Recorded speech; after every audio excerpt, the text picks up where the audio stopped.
Welcome back, my friends. As expected, left-wing bastion CBS is dutifully covering for the elitist fat cats at the World Economic Forum.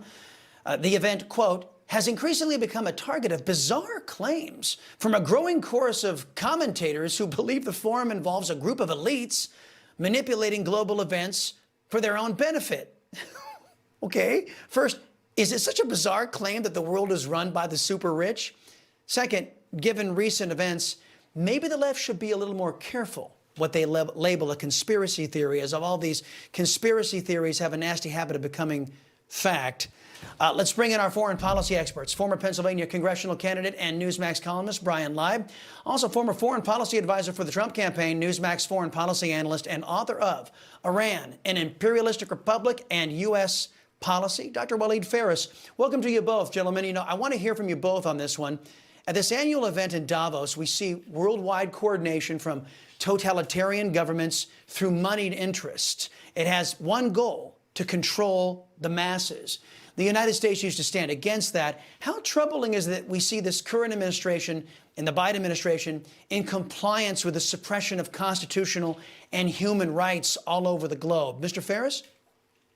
Well, first of all, I was invited to the Davos event in 2017, and I learned a lot I didn't go, but I learned a lot about the process. What really this elite wants, worldwide elite wants for many years and many decades, is to make sure to legitimize what they want to execute politically. Yes, you're right to define it. It's a conglomerate of interests, huge financial interests, and they're not shy about it, who wants to impose their view of the world so that these interests are protected. One of the things they try to do is bring legitimate academic voices, and of course to invite some politicians, some world leaders. And that is where the clash is occurring right now. The far left is not on board anymore. So you see a kind of a civil war within the Davos circles between the far left and those who wants to impose their version of capitalism, and sometimes it's very extreme. Well, Bryan, you know, there's the golden rule: he who has the gold makes the rules. And CBS thinks that's completely bizarre for people to observe, that all these moneyed interests are seeking to control people. Do you think it's bizarre?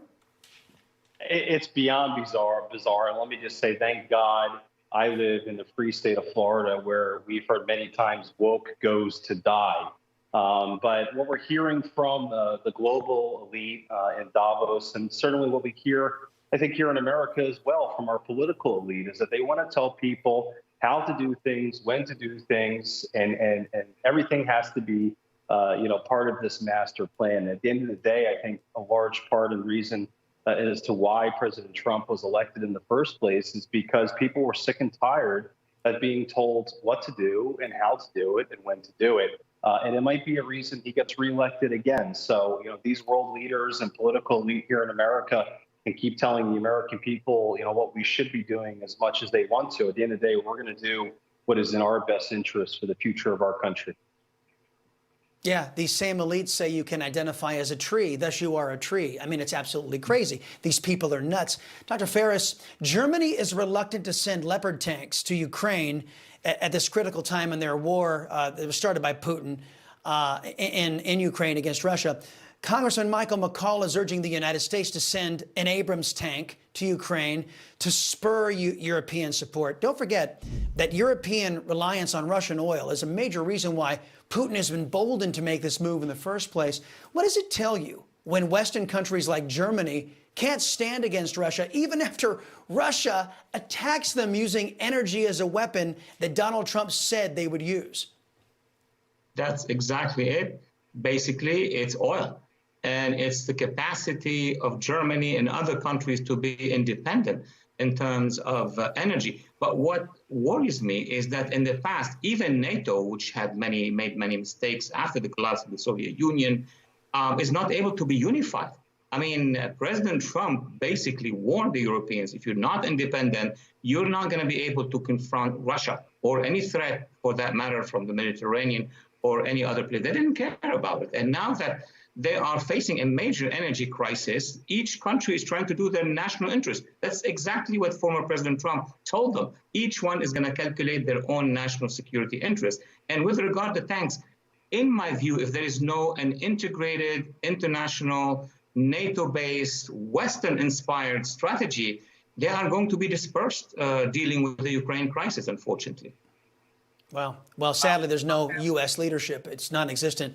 Mr. Leib, new report has emerged from the Hunter Biden laptop. Joe Biden was named in a 2017 email discussing a multi-million-dollar gas deal with communist China. Over the weekend, the DOJ discovered classified documents from Joe Biden's time as a senator in his Delaware home.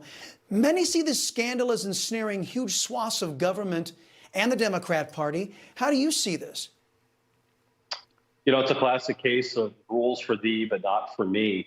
And certainly what we have happening here is just another situation or another page in Joe Biden's playbook of how to, appease and support world powers at the risk of hurting the American people. We've talked about many times in this program before, President Biden over the last 24 months of his presidency has done more to help and support and prop up this new axis of evil in Russia, Iran, and China than he's done to actually support the American people.